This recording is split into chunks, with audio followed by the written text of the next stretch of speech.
नमस्कार दोस्तों, मैं हूं रामेंद्र सिंह चौहान। जनप्रतिनिधि समाज का आईना होते हैं, समाज का आदर्श होते हैं, लेकिन जब जनप्रतिनिधि पर सवालिया निशान उठने लगे, सवालिया निशान लगने लगे, तो सोचना पड़ता है, विचार करना पड़ता है, मंथन करना पड़ता है कि आखिर वह कैसे जनप्रतिनिधि हैं और कैसे उनको चुना गया। यह एक बड़ा सवाल उठता है, बात चाहे उत्तर प्रदेश की हो या देश के किसी अन्य हिस्से की हो। जनप्रतिनिधि को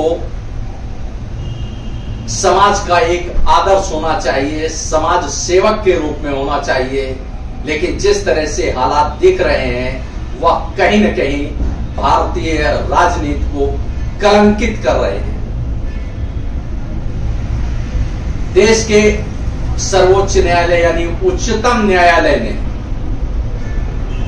के सामने भी यह बात आई कि जनप्रतिनिधियों के मामले बड़ी तादाद में, आपराधिक मामले बड़ी तादाद में लंबित हैं, जिनका निस्तारण समय पर किया जाना चाहिए। जिस तरह से उच्चतम न्यायालय के सामने न्याय मित्र के जरिए सारे तथ्य कथ्य सामने आए हैं कि आपराधिक मामले जनप्रतिनिधियों के, सांसदों के, विधायकों के जो उच्चतम न्यायालय में, लोकल यानी स्थानीय न्यायालय में जो लंबित है, उनका निस्तारण, निवारण यानी उस केस की सुनवाई जल्द से जल्द पूरी होनी चाहिए। न्यायालय में मामला लंबित होना एक अलग बात है, लेकिन जनप्रतिनिधियों का आचरण कैसा हो यह एक अलग बात है। उत्तर प्रदेश के कानपुर का एक मामला इन दिनों बेहद गर्म नजर आ रहा है। समाजवादी पार्टी के विधायक हैं इरफान सोलंकी। इरफान सोलंकी पर कई आरोप लगे और इन आरोपों के तहत जो शिकवा शिकायत हुई, जो पुलिसिया यानी कानूनी कार्रवाई हुई, उसमें इरफान सोलंकी यानी समाजवादी पार्टी के विधायक इरफान सोलंकी और उनके भाई रिजवान सोलंकी सहित कई लोगों के खिलाफ एफआईआर दर्ज हुई थी पिछले दिन। इन पर आरोप था, जैसा कि अखबारों की सुर्खियों में आया, इन पर आरोप था कि झोपड़ा जला दिया जमीन पर कब्जा करने के लिए। यह बेहद शर्मनाक बात है। हालांकि यह सब अखबारों की सुर्खियों में आया, समाज में सुर्खियों में आया, चर्चा में आया और अखबारों की सुर्खियां यह घटना लगातार बनी हुई।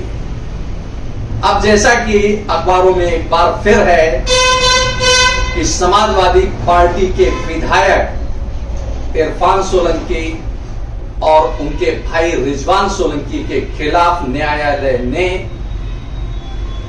गैर जमानती वारंट जारी किया है। गैर जमानती वारंट यानी नॉन अवेलेबल वारंट। साफ जाहिर सी बात है कि एफआईआर होने के बाद जो कानूनी प्रक्रिया हुई, पुलिस ने दबिश दी, लेकिन गिरफ्तारी इरफान सोलंकी की नहीं हो सकी। बात कुछ भी हो, मामला कानून का है, लेकिन जो हालात दिख रहे हैं वो बेहद शर्मनाक है, राजनीति को कलंकित करने वाले हैं, क्योंकि राजनीति में जो शुचिता और ईमानदारी होनी चाहिए वह इस तरह की घटनाओं में नहीं दिख रही है।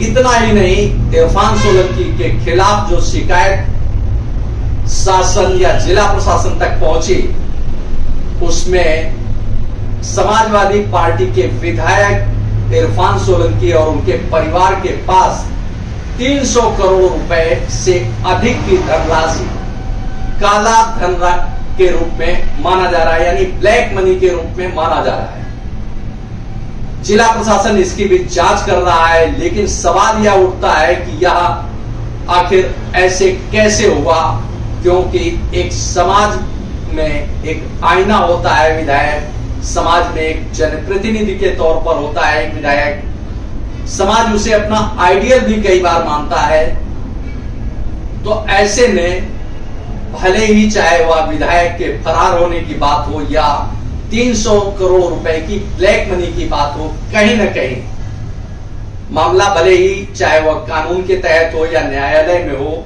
वह एक अलग विषय है, लेकिन कहीं ना कहीं यह राजनीति पर एक बड़ा दाग है इस तरह की घटनाएं।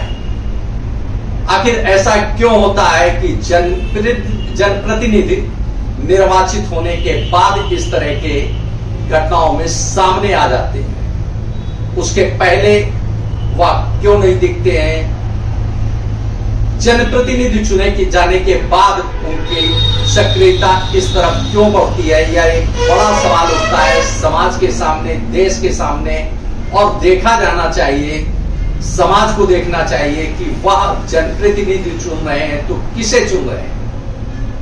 बात केवल एक विधायक की नहीं है। इसके पहले जैसा कि पिछले वीडियो में मैंने बताया था, आपके साथ शेयर किया था कि देश के 51 सांसदों के खिलाफ मामले लंबित हैं, जो ईडी में लंबित हैं, यानी प्रवर्तन निदेशालय में लंबित हैं, और विधायक और सांसदों की कुल मिलाकर संख्या यह 122 के आसपास थी। इतना ही नहीं, सीबीआई में भी 121 से अधिक जनप्रतिनिधियों के मामले लंबित हैं। यह पूरा घटनाक्रम बता रहा है कि कहीं ना कहीं जनप्रतिनिधि का जो रवैया है, जनप्रतिनिधि का जो कार्य संस्कृति है, वह कहीं ना कहीं उनको कटघरे में खड़ा करती है। अन्यथा कोई वजह नहीं है कि उन पर अनावश्यक, अनायास ही आपराधिक मामले दर्ज हो।